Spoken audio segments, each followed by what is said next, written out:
여러분, 한 주간 여러분의 삶 속에서 치열한 세상 속에서 살아가시느라 참 수고가 많으셨습니다. 오늘 이 자리에 오신 분들을 주님의 이름으로 환영하고 축복드립니다. 우리 함께 인사합시다. 우리 사랑합니다, 축복합니다 인사하겠습니다. 여러분, 우리 한 해의 주제가 진리로 빚고 진리로 살다입니다.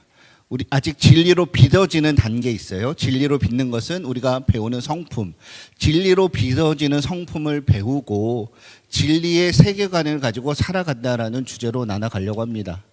우리가 벌써 20과의 주제를 다루고 있습니다. 성실과 희생과 의로움을 지나서 오늘은 어쩌면 앞으로 마주할 모든 성품 중에서 가장 어려운 관문 중에 하나인 용서라는 성품에 다다르게 되었습니다.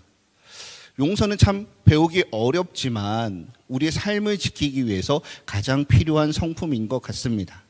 또한 설교자로서도 전하기 쉽지 않은 주제고요. 피할 수 있으면 피하고 싶은 주제 중에 하나입니다. 왜냐하면 저도 그런 삶을 살고 있지 못하기 때문이죠. 여러분, 우리가 살아가는 세상은 참 차가운 세상인 것 같아요. 내가 원했던 대로 따뜻하고 훈훈한 대로 이 세상이 잘 흘러가지가 않습니다. 여러분, 믿었던 친구에게 배신을 당하면 어떤 생각이 듭니까? 화가 나죠.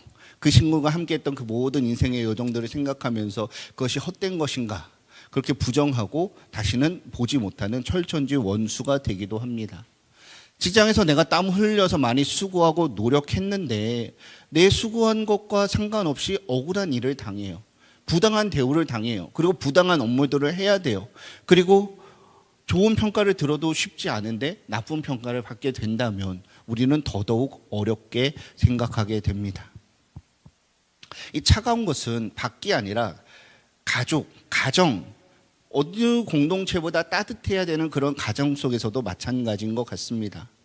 아직 젊은 친구들은 괜찮지만 20대 후반을 지나면 30대를 지나는 많은 분들은 명절에 가족들을 만나는 것이 쉽지가 않죠. 어렵습니다. 때로는 교회 공동체 안에서도 마찬가지입니다. 교회 공동체는 좀 다를 거라고 생각을 하지만 살다 보면 세상과 똑같은 일들, 오히려 더한 일들이 교회 안에서 많이 일어나게 되죠. 그러면 우리는 또 상처를 받게 됩니다. 여러분, 세상은 우리에게 호구가 되지 말라라고 합니까? 호구로 살아라라고 합니까? 여러분이 세상에서 배운 것들은 어때요? 여러분이 호구가 돼야 됩니까? 호구가 되지 말아야 됩니까? 되지 말아야 되죠. 그리고 내가 뭔가 어떤 불리한 일을 당했으면 갚아줘야 됩니까? 참아야 됩니까? 갚아줘야 되죠. 최소한 2배는 갚아주는 것이 합리적인 정의다라고 우리가 배우고 있습니다. 이런 우리에게 무조건 참으라는 이 용서의 단어는 불편하죠. 심지어 비합리적이고 불공평하게 들리기도 합니다. 만약 교회에서 말하는, 성경이 말하는 이 용서가 너는 하나님 믿는 사람이잖아, 억울해도 꾹 참고 넘어가라, 예수 믿는 사람이 왜 그래, 교회 다니는 사람이 왜 그래, 그것은 참아야 되는 거 아니야, 그런 뜻이라면 그것은 어쩌면 우리에게 너무나 가혹하고 숨 막히는 일일 것 같아요.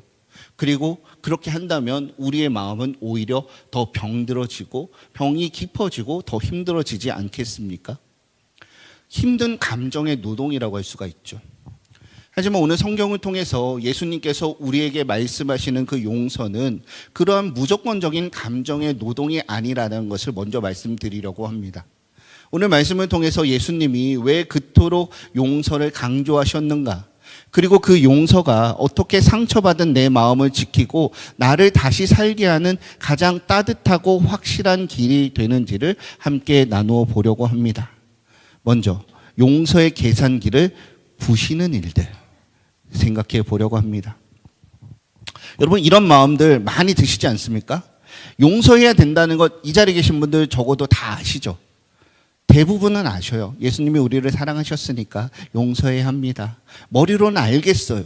근데 내가 그냥 그 상황들을 경험하지 않았을 때는 되는, 그것이 그래도 말로 하고 입으로 뱉어지는데 내가 그 상황을 마주하게 된다면 머릿속에 알고 있었고 수만 번, 수천 번 그 이상 내가 입으로 뱉었던 그 용서가 손으로 가기는커녕 내 마음을 지나가는 것도 결코 쉽지가 않습니다.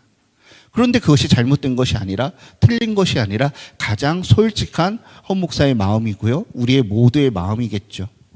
오늘 우리가 함께 걸어갈 이 용서의 여정은 머리로는 알겠어. 근데 도저히 마음이 안 돼. 마음이 안 되니까 손으로 발로 행하는 것이 쉽지가 않아. 바로 그 솔직한 마음의 고백, 그 자리에서부터 용서의 여정을 시작해 보려고 합니다. 오늘 본문에 등장하는 예수님의 제자들 중에 베드로가 있습니다. 베드로도 우리와 동일한 마음이었습니다. 베드로가 예수님께 이렇게 말합니다. 21절과 22절 한번 읽어볼까요? 시작.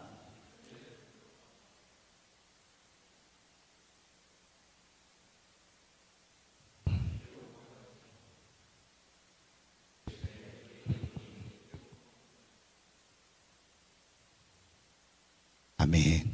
여러분, 당시의 배경을 좀 이해하셔야 되는데요. 이 성경, 이 본문의 배경이 될 때 유대교가 그들의 종교였죠.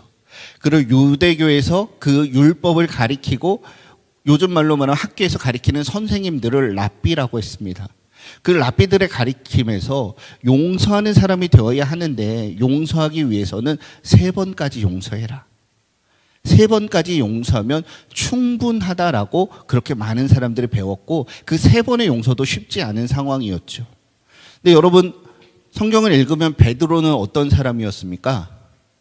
자신의 이름을 드러내고 으뜸이 되고 선두에 서고 싶어하는 사람, 자기를 뽐내고 싶어하는 사람이 베드로예요.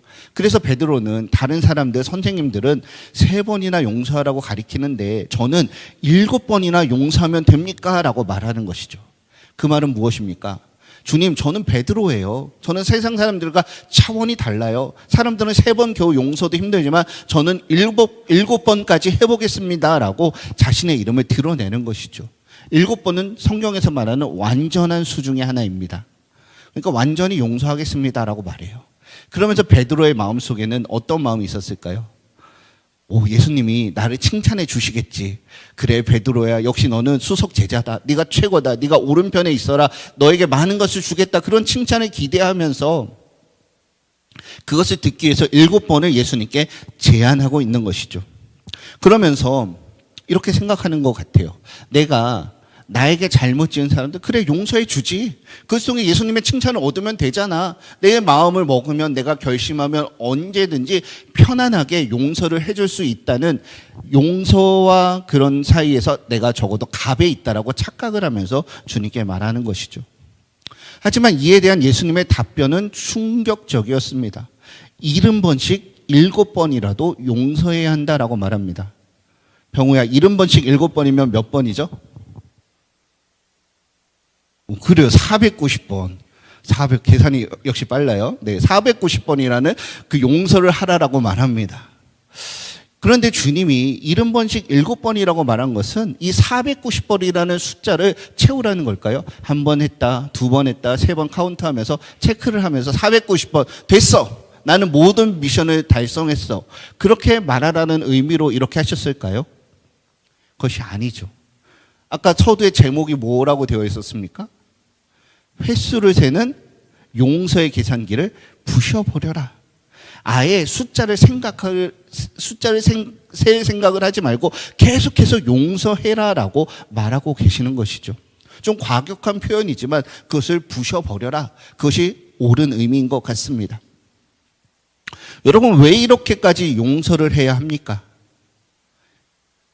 그렇게 질문을 던지는 베드로에게, 그리고 우리에게 우리가 잘 아는 1만 달란트 빚진 자의 비유를 들려주십니다. 제가 읽어드릴게요. 그러므로 천국은 그 종들과 결산하려 하던 어떤 임금과 같으니, 어떤 나라에서 왕이 종들에게 내려준 임무를 점검하는 거예요. 왕에게 빌려간 것들을 결산하는 것이죠. 결산할 때에 10,000달란트 빚진 자 하나를 데려오매, 여러분, 이 10,000달란트는 당시의 평범한 노동자가 16만 년, 16년이 아니에요. 16만 년을 쉬지 않고 일해야 벌 수 있는 금액이 1만 달란트였습니다. 웃기죠? 16만 년. 여러분, 16만 년 살 수 있어요? 1000년도 어려운데 16만 년? 안 되죠. 그리고 그 16만 년을 살면서 하루도 쉴 새 없이 일을 해야 돼요. 돈으로, 오늘날 우리나라 돈으로 따지면 한 수조 원 정도가 되고요. 조금 더 이해하기 쉽게 한다면 대한민국 한 해 국가 예산 정도가 1만 달란트라고 해요. 한 해. 천문학적 동리죠. 갚을 것이 없죠. 어떻게 갚아요? 이건 갚을 수가 없는 거예요. 그래서 종이 말합니다. 갚을 것이 없는지라 주인이 명하여 그의 몸과 아내와 자식들과 모든 소유를 다 팔아 갚게 하라. 다 팔면 되겠습니까? 많이 봐줘야 1년치 까줄 수 있겠죠. 그 종이 엎드려 절하되 이루소서 내게 참으소서 다 갚으리다 하거늘 못 갚아요. 갚을 수가 없어요. 그냥 한 번만 봐달라고 비는 것이죠. 27절 여러분이 읽어보시죠. 27절 시작.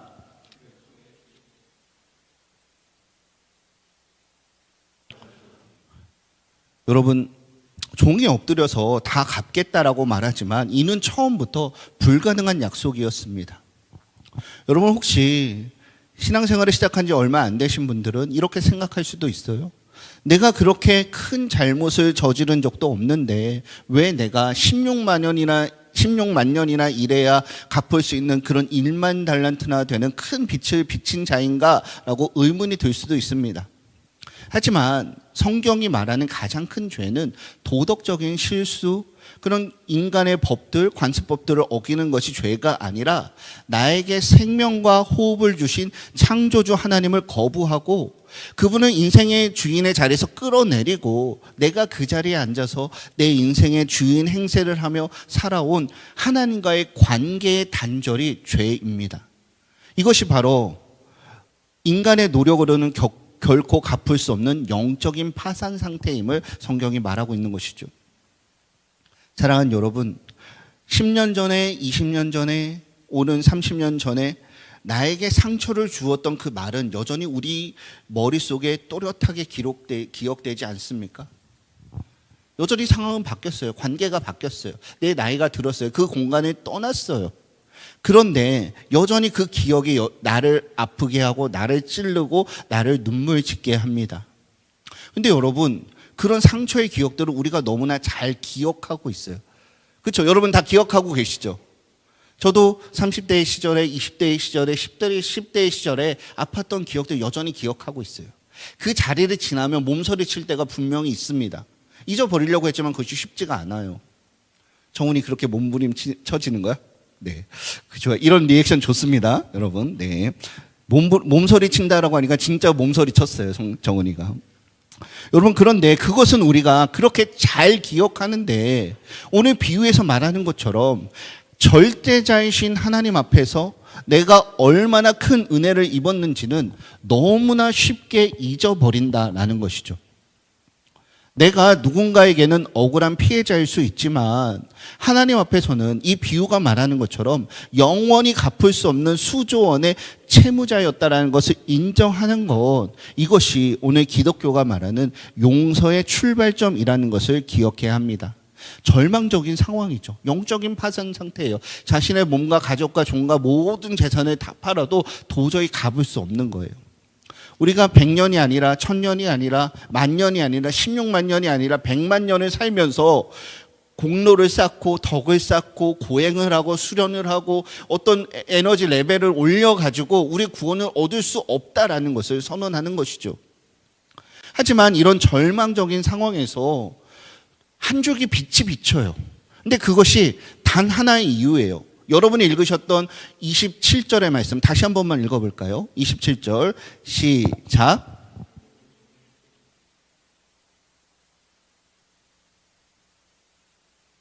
여러분, 이 왕이 이 종의 죄를 탕감해주고 용서해준 이유가 무엇입니까? 단 하나예요. 왜 용서해 주셨나요? 뭐라고 되어 있어요? 불쌍히 여겨. 성경 원어로 이 단어는 스플랑크니 조마이라고 합니다. 여러분, 우리가 동화나 드라마나 영화 같은 데를 보면 자녀들이 당하는 아픔을 보면서 부모의 창자가 뒤틀려서 죽어버렸다, 어미새가 그 창자가 끊어져 죽었다, 이런 얘기 들어보신 적 있죠? 그런 동화 보신 적 있죠? 새끼가 잡혀가는 것을 보면서 어미새가 막 울면서 하다가 죽었는데 나중에 배를 갈라보니까 창자가 뒤틀려서 끊어져 있었다. 바로 우리 내면의 깊은 곳에서 우리의 오장육부가 끓어오르고 비틀거리고 그것이 너무나 아픈 그 아픈 상태, 이것이 바로 긍휼히 여겨 불쌍히 여겨이고요. 그런 마음을 하나님이 저와 여러분에게 가지고 계시고 우리에 대한 그 깊은 동정심과 긍휼을 가지고 여러분을 너무나 사랑하셔서 가슴이 찢어지는 듯한 그 사랑 때문에 무조건적으로 그 빛을 지워주셨다라는 것이죠. 이것이 바로 오늘 우리를 십자가에 살리기 위해서 십자가에서 생명을 내어주신 우리 주님, 예수님의 마음이라는 것입니다.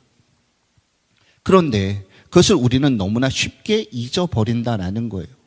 그래서 두 번째는 그 은혜를 망각한 종의 비극입니다. 이렇게 엄청난 은혜를 입었는데 종의 행동은 너무나 이상해요. 28절과 29절, 30절 여러분이 읽어주시죠. 시작.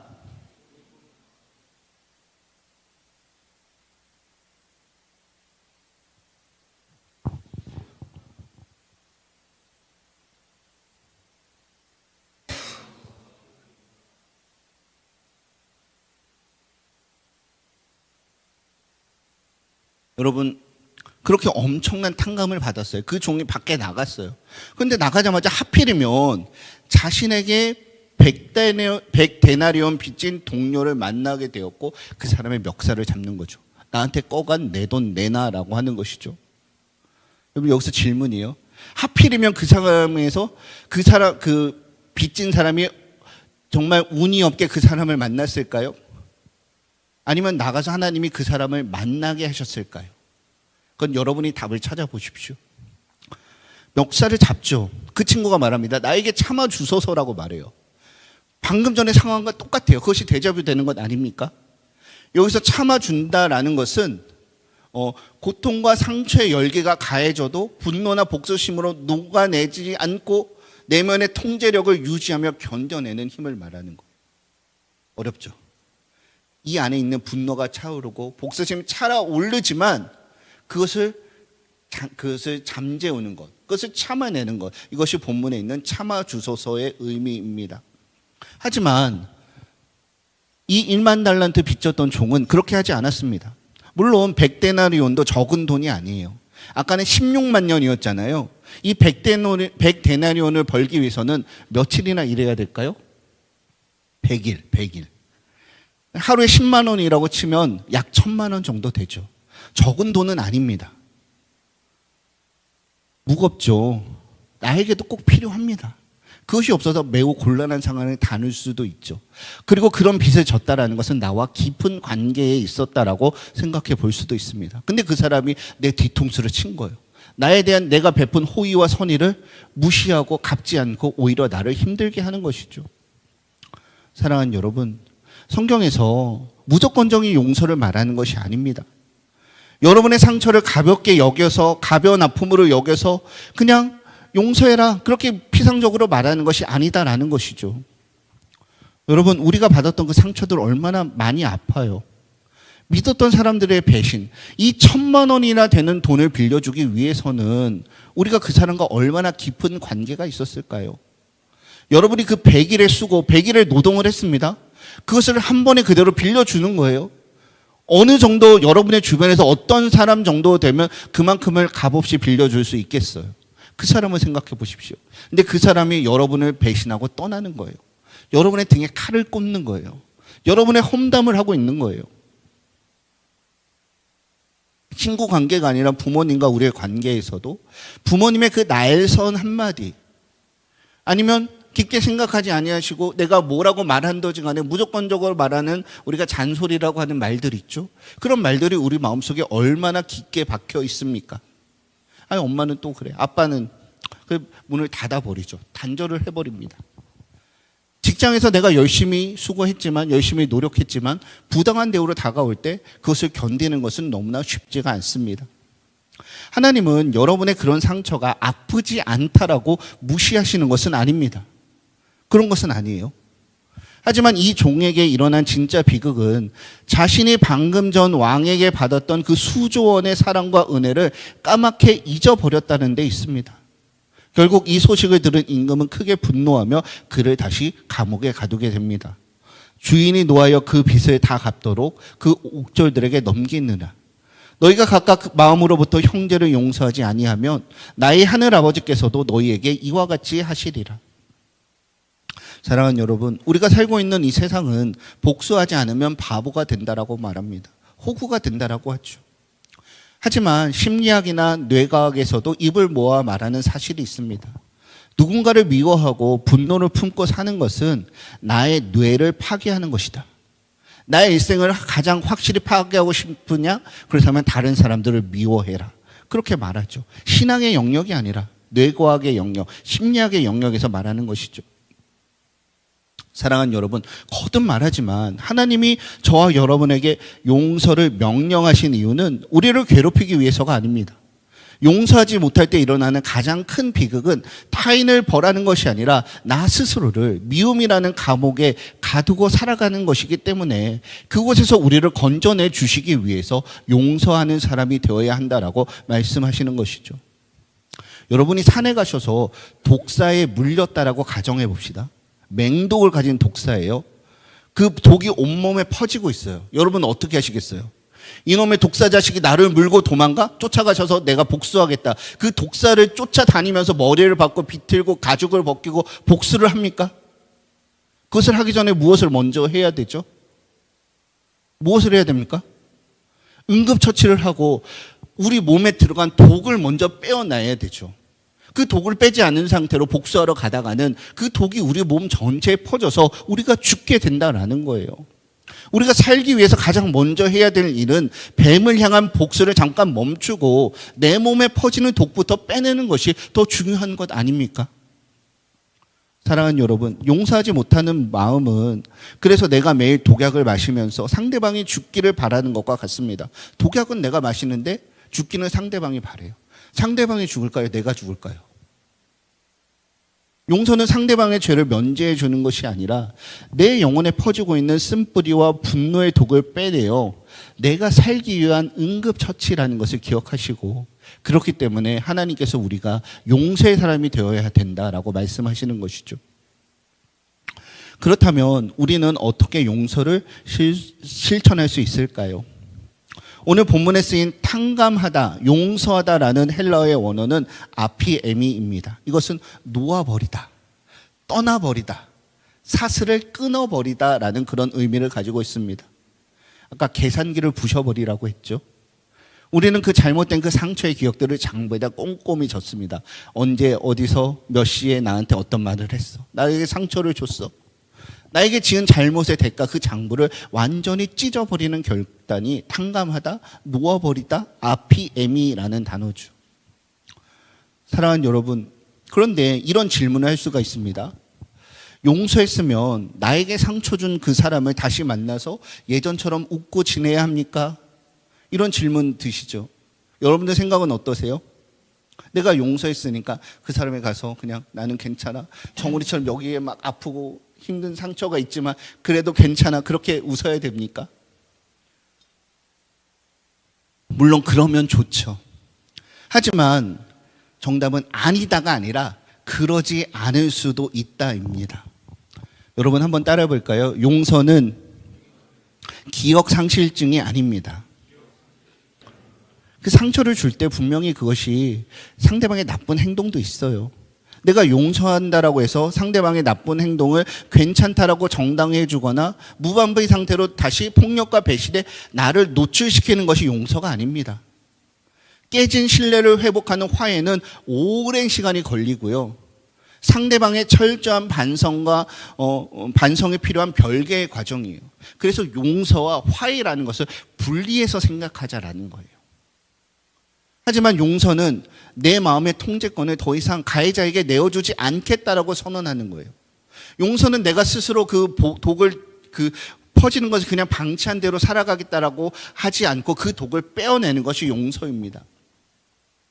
그리고 스스로 복수하겠다는 심판의 권리를 공의로우신 하나님께 완전히 넘겨드리는 것이죠.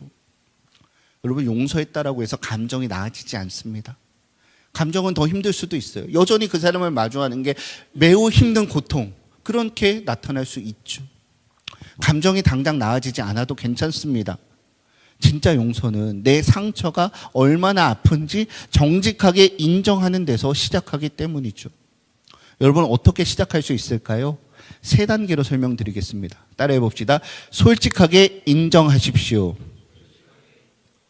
하나님 앞에서 고백하는 거예요. 하나님, 저는 아직 그 사람이 너무 믿고 그 상처가 너무나 아픕니다라고 그대로 고백하십시오. 저는 괜찮습니다. 아무 문제 없어요. 그렇게 하지 마십시오.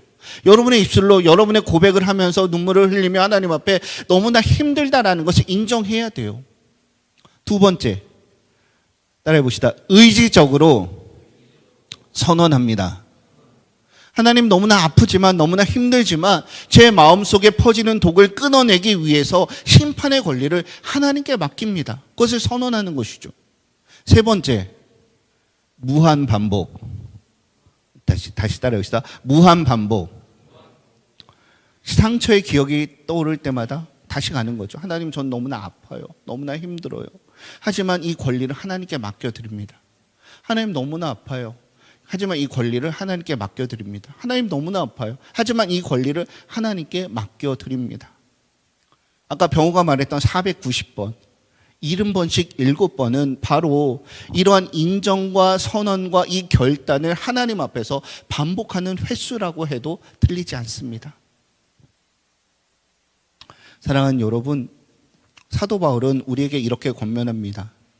골로새서 3장 13절 말씀 한번 읽어볼까요? 시작.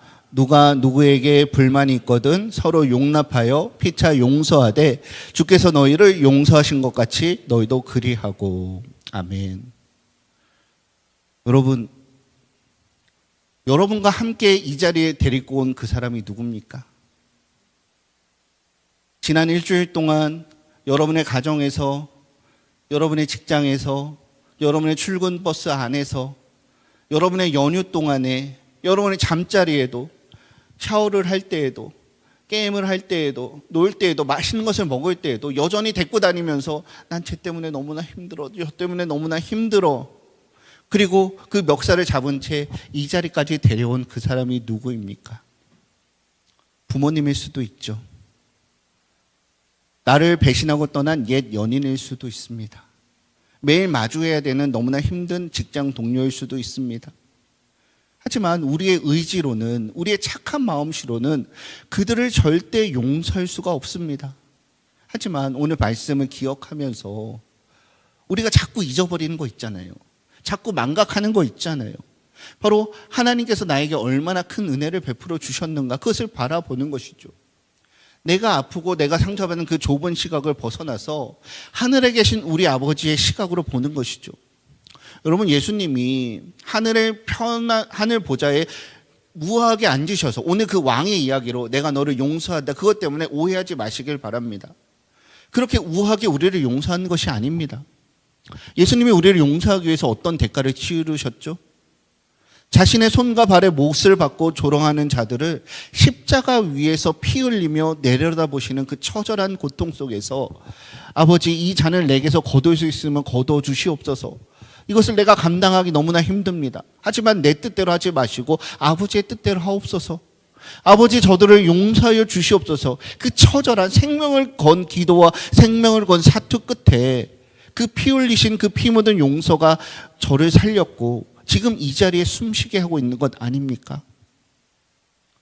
사랑하는 여러분, 우리가 오늘 하루 살아있다라는 것 자체가 이미 용서받은 자들에게만 허락되는 기적이라는 것을 믿으시기를 축복드립니다. 말씀을 정리하겠습니다. 우리는 갚을 길이 없어요. 아무리 노력하고 아무리 수고해도 16만 년을 살 수가 없습니다. 그리고 100번 양보해서 16만 년 동안 그것을 해서 얻어낸다라고 해도 그것으로 탕감이 되지 않는 그런 문제가 우리에게 있었습니다. 하지만 아무 조건 없이, 아무 자격 없이 창자가 뒤틀린 듯한 그런 고통 속에 우리를 보고 불쌍히 여겨 아무런 조건 없이 우리를 용서해 주신 그 하나님의 은혜를 기억할 때, 그 은혜의 가치, 그 은혜의 무게를 기억할 때만 우리는 비로소 타인을 놓아줄 수 있는 힘이 공급될 것입니다. 탕감하여 놓아버리다라는 거예요. 놓아버리다. 여러분이 멱살을 붙잡고 끌고 다니며 쟤 때문에 하는 그 손들을 놓아줄 수 있는 은혜가 있기를 바랍니다. 이 시간 십자가에 그 끌어올리는 그 뒤틀리며 창자가 끊어지고 이 세상이 뒤집어지고 십자가에서 조롱과 멸시와 핍박과 창을 찔르는 그들을 보면서도 용서하신 그분의 마음을 기억하면서 내게 상처를 준 그 사람을 내 마음의 감옥에서 풀어주기로 결단하는 은혜가 있기를 바랍니다. 이번 한 주간 인턴십을 통해서 용서를 연습할 거예요. 용서를 도전할 거예요. 근데 우리는 실패할 겁니다. 실패할 거예요. 그것을 먼저 인정하십시오. 안 돼요.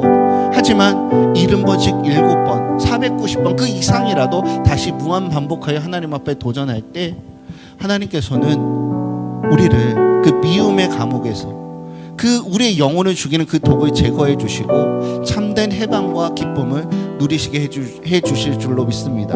그런 기쁨과 자유 누리는 모든 청년들 되시기를 주님의 이름으로 축복드립니다.